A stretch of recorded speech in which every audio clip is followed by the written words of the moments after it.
প্রিয় শিক্ষার্থীরা আসসালামু আলাইকুম, আশা করি সব ভালো আছো। আজকে চলে আসলাম আরেকটি পর্বে। আজকে আলোচনা করব 1.3 70 পৃষ্ঠার 4 নম্বর অঙ্ক নিয়ে। গত পর্বে আলোচনা করেছিলাম 3 নম্বর নিয়ে, আজকে আলোচনা করব 4 নম্বর নিয়ে। ইউক্লিডীয় পদ্ধতিতে লসাগু নির্ণয় করো, এটা আমরা আজকে শিখব। তোমরা শেষ পর্যন্ত ক্লাসটি দেখবে, আমি তোমাদেরকে সহজভাবে বুঝে দেওয়ার চেষ্টা করবো ইনশাল্লাহ। আর এবং আমার চ্যানেলে নতুন হয়ে থাকলে চ্যানেলটি অবশ্যই সাবস্ক্রাইব করে পাশে থাকবে। তাহলে ইউক্লিডীয় পদ্ধতিতে লসাগু, আমরা তো জানি লসাগুর পূর্ণরূপ হচ্ছে লঘিষ্ঠ সাধারণ গুণিতক, অর্থাৎ গুণিতকের মধ্যে সবচাইতে ছোটটা। আর ইউক্লিডীয় পদ্ধতিতে লসাগু বলতে এখানে যে সংখ্যাগুলো আছে সব সংখ্যাগুলোকে একসাথে নিয়ে আমাদের ভাগ প্রক্রিয়ার মাধ্যমে, অর্থাৎ অনেকটা ভাগের মতোই করলে বুঝতে পারবা, অর্থাৎ একটি ছকের মধ্যে নিয়ে ভাগ করতে করতে যতক্ষণ পর্যন্ত শেষে তাদের মধ্যে পরস্পর সহমৌলিক সংখ্যা না বের হয় ততক্ষণ পর্যন্ত আমরা ভাগ করে যাব। সহমৌলিক মানে কি? দুই বা ততোধিক সংখ্যার মধ্যে এক ছাড়া কোনো আর গুণনীয়ক থাকবে না, সেটাকে বলছে সহমৌলিক। তো আমরা করি খাতা কলমে, তাহলে আরও ক্লিয়ার হবে। তো প্রথমে ক নাম্বারটা শুরু করি। তাহলে 96 এবং 120কে ইনক্লুডীয় পদ্ধতিতে লসাগু করব, অর্থাৎ এই যে এভাবে অনেকটা ভাগের মতোই কিন্তু, ঠিক আছে। অর্থাৎ এখানে একটা সংখ্যা নিব, ওই সংখ্যা দিয়ে ভাগ করে যেটা ভাগফল পাবো সেটা এখানে বসবে, ঠিক আছে। ওই জন্য বললাম অনেকটা ভাগের মতোই। তো আমরা এই লসাগুর ক্ষেত্রে এই পদ্ধতিতে যদি দুইয়ের বেশি সংখ্যা থাকে, দুই বা তার বেশি সংখ্যা থাকে, তো কমপক্ষে আমাদের এখানে দুইটা সংখ্যাকে একই রকম সংখ্যা দ্বারা নিঃশেষে বিভাজ্য হতে হবে, ঠিক আছে। তো এখানে তো দুইটা, যখন তিনটা চারটা সংখ্যা আসবে তখন আরও বুঝবা। তো এখন দুইটা করি। তো এখানে দেখো এটাও জোড় সংখ্যা, এটাও জোড় সংখ্যা। জোড় সংখ্যা হলে কি হয়? দুই দ্বারা নিঃশেষে বিভাজ্য হয়।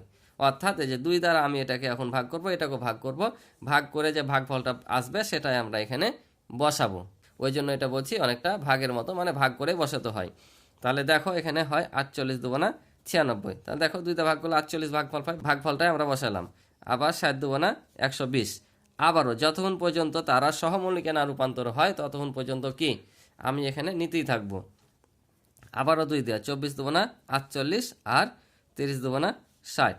আবারও যাচ্ছে, তাহলে 12 দুগুণা 24, 15 দুগুণা 30। এবার দেখো যাবে, কিন্তু কত দিয়ে যাবে? 2 দিয়ে যাচ্ছে না, যেহেতু এর মধ্যে 2 আছে, এর মধ্যে নাই বিজোড় সংখ্যা। তাহলে আমরা কত দিয়ে নিব? 3 দিয়ে। 3 4 12 আর 3 5 15। তাহলে দেখো এরা কিন্তু পরস্পর সহমৌলিক। কেন সহমৌলিক? এটাকে 2 দিয়ে যায় কিন্তু একে যায় না, আর এ তো 5 দিয়ে গেল, একে যায় না। অর্থাৎ এই 4-এর মধ্যে গুণনীয়ক কি? 1 2 4, এটার গুণনীয়ক হচ্ছে 1 5। তার মানে 1 ছাড়া আর কোনো গুণনীয়ক নাই। তোমরা যারা 1.2 এর সহমৌলিক সংখ্যা নির্ণয় করা দেখেছ, তারা হয়তো বা ইতিপূর্বে শিখেছো, তারা হয়তো অঙ্কটা বুঝতে পারছো যে তাহলে এরা পরস্পর সহমৌলিক, অর্থাৎ কমপক্ষে দুইটা সংখ্যাকে একই রকম সংখ্যা দ্বারা নিঃশেষে বিভাজ্য হতে হবে। কিন্তু এখানে হয় না, একে 2 দিয়ে গেলে একে যায় না, আর একে 5 দিয়ে গেলে একে যায় না। তাহলে আমাদের এখানে শেষ। তাহলে লিখবো অতএব নির্ণয় লসাগু।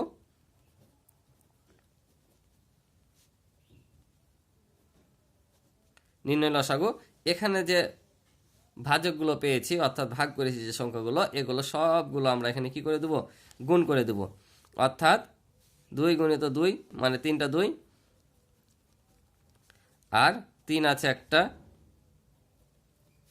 আর 4 5, এগুলো আমরা সব কি করে দেব? গুণ করে দেব। তাহলে দেখো আমাদের সবগুলো নেওয়া হয়ে গেছে, এখানে যা থাকবে সব নিতে হবে। তখন গুণ করে দিই। 2 দুগুণা 4, 4 দুগুণা 8, 3 8 24, আর এদিকে হচ্ছে 4 5 20। তাহলে 24-এর সাথে যদি 20 গুণ করি, 24 দুগুণা হয় 48, অর্থাৎ 480। আমাদের 96 আর 120-এর লসাগু হচ্ছে 480। এটা হচ্ছে আমাদের উত্তর। আশা করি বুঝেছো। তো চলো পরেরটা দেখি।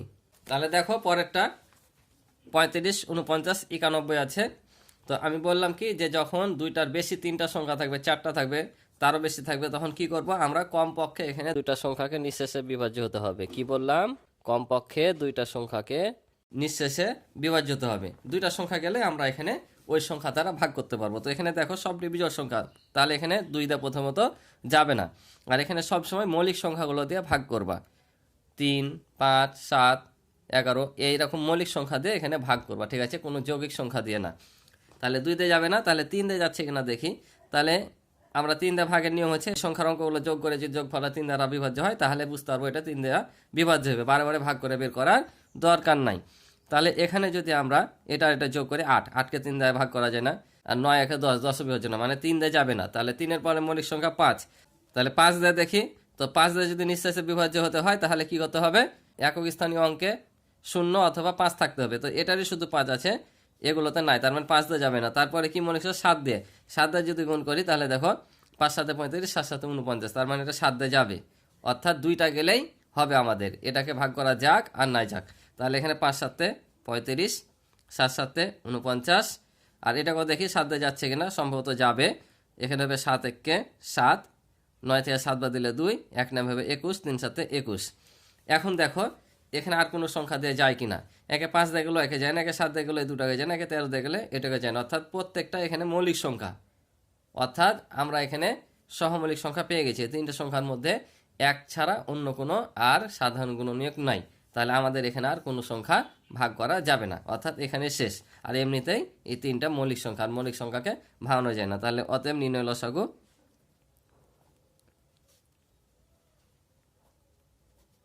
তাহলে কি বললাম, এগুলো আমরা সবগুলো নিয়ে নেব। তাহলে 7 গুণিত 5 গুণিত 7 গুণিত 13, এখন এগুলো আমরা গুণ করে নেব। তো গুণ যদি করি তাহলে দেখো 5 7 35, 5 7 35, আর 35-এর সাথে কি গুণ করব, 7 গুণ করব। যদি ক্যালকুলেটর ব্যবহার করতে দেয় ক্যালকুলেটর করবা, আর নাহলে এভাবে শিখবা। তো এভাবে করবা, ক্যালকুলেটর ব্যবহার করতে দিলে ভালো, না দিলে তখন আবার ক্যালকুলেটর অভ্যস্ত হয়ে গেলে এভাবে তোমরা পারবা না, তাই এভাবে শিখবা তোমরা। আর ক্যালকুলেটর দিলে তখন ক্যালকুলেটর করবা। 5 7 35, 3 7 21, আর হাতের 3 হচ্ছে 24। তাহলে আমরা এইটি গুণ করে পাইলাম কত, 245। এখন 13তে এটাকে আবার গুণ করব। তাহলে 3 5 15, হাতে থাকে 1, 3 4 12, হাতে রেখে 13, 3 2 6, আর হাতে রেখে 7। তাহলে আবার 5 1 5, 4 1 4, 2 1 2, তাহলে 5 8 যোগ করলে 11 1 3, অর্থাৎ কত পেলাম এখানে, 3185। তাহলে আমরা এখানে বসিয়ে দেবো 3185। তাহলে আমাদের এই 3টে সংখ্যার লসাগু হচ্ছে 3185। এটা হচ্ছে উত্তর। আশা করি তোমরা বুঝেছো। তো চলো পরেরটা দেখি। তাহলে দেখো পরের গ নাম্বারটা, তাহলে এটাকে আমরা এখন সেমভাবে ভাগ করবো। তো আমরা দেখতে পাচ্ছি যে 3টা জোড় সংখ্যা আছে, মানে 2 দিয়ে যাবে, যে শেষে 0 আছে, তার মানে 2 দিয়ে যাবে। এটা কিন্তু 5 দিয়ে যাও, 3 দিয়ে যায়, ঠিক আছে। কিন্তু তোমরা কোনো সময় বড় সংখ্যা দিয়ে আগে শুরু করবে না, সবচাইতে মৌলিক ছোট সংখ্যা হচ্ছে 2, 2 দিয়ে ভাগ করবা সব প্রথমে, 2 দিয়ে। 2 দিয়ে না যদি যায় তখন 3 দিয়ে করবা, আবার 3 দিয়ে যখন না যাবে তখন 5 দিয়ে করবা, 7 দিয়ে করবা, অর্থাৎ সবসময় ছোট থেকে বড়তে আসবা। আগে কিন্তু তোমরা কি বড় দিয়ে করবা না, অর্থাৎ এটাকে 5 দিয়ে যাচ্ছে ওই জন্য 5 দিয়ে করবা না, আগে 2 দিয়ে করবা, 3 দিয়ে, 5 দিয়ে, 7 দিয়ে, পরস্পর এভাবে বড় আসবে। তাহলে 2 দিয়ে এটা ভাগ করলে এটা কি ভাগ যায়, যায় না। যেটা ভাগ করা না যাবে সেটাই কিন্তু নেমে যাবে, ঠিক আছে। যেহেতু এটা 33 2 দ্বারা নিঃশেষে বিভাজ্য না, তাই 33 এখানে নেমে যাবে। 55কে ভাগ করা যায় না, তাই 55 এখানে নেমে যাবে। এটাকে ভাগ করা যায়, তাহলে 30 দুগুণা 60, আর এখানে হচ্ছে 40 দুগুণা 80, এখানে হচ্ছে তোমার 45 দুগুণা 90। আবারও দেখো 2টা জোড় সংখ্যা আছে, তাই 2 দিয়ে যাবে। যতক্ষণ পর্যন্ত 2টা কমপক্ষে যাবে ততক্ষণ পর্যন্ত ওটাকে ওই সংখ্যা দ্বারাই ভাগ করব। তাহলে 33 নেমে যাবে, যেহেতু 2 দিয়ে যায় না, এটাই নেমে যাবে। তাহলে 15 দুগুণা 30, আর 20 দুগুণা 40, 45কে ভাগ জেনে 2 দিয়ে নেমে যাবে, ঠিক আছে। এবার দেখো আবার 2 দিয়ে যাচ্ছে কিনা। এবার দেখো একটাই জোড় সংখ্যা হয়ে গেছে, তার মানে 2 দিয়ে এখন একটি মাত্র সংখ্যাকেই ভাগ করা যাচ্ছে। তাহলে এটা আমরা 2 দিয়ে ভাগ করব না, কমপক্ষে 2টা ভাগ যেতে হবে। তাহলে 2 দিয়ে যেহেতু একটাকে যাচ্ছে তাহলে এটা নিব না, এখন 3 দিয়ে দেখবো। তো 3 দিয়ে যদি ভাগ করি, ভাগ করা যাবে, অনেকগুলো আছে 3 দিয়ে, কারণ 3 11 হয় 33, 55 নেমে যাবে। এখানে 3 5 15, এটাকে ভাগ করা যায় না, তাই নেমে যাবে। এটা হচ্ছে 3 15 45। এবার কত দিয়ে যাচ্ছে দেখো, এবারকে 3 দিয়ে যাচ্ছে আর যায় না, কারণ শুধুমাত্র 15কে 3 দিয়ে যাচ্ছে, আর তাছাড়া যায় না। আর একটি সংখ্যা হলে আমরা নিতে পারবো না, তাহলে 3 বাদ। তাহলে কত দিয়ে নিব, 5 দিয়ে যাবে, কারণ আমি বলেছি কোনো সংখ্যার একক স্থানীয় অঙ্ক যদি 0 অথবা 5 থাকে তাহলে সেটা 5 দ্বারা নিঃশেষ বিভাজ্য, তাই এটা 5 দিয়ে যাবে। তাহলে 11কে যায় না, 11 নেমে যাবে। এখানে 5 11 হয় 55, 5 1 5, 4 5 20, আর 3 5 15। এবার কোনো সংখ্যাতে যাই, দেখো তো যাই, কত দিয়ে যায়, এই যে 11 আমরা 2 বার দেখতে পাচ্ছি, অর্থাৎ 11 দিয়ে একবার যাবে। তাহলে 11 দিয়ে ভাগ করলে 11 কে 11, 11 কে 11, 1 নামবে, 4কে যায় না নেমে গেল, 3কে যায় না নেমে গেল। তাহলে আমরা লিখব অতএব নির্ণয় লসাগু।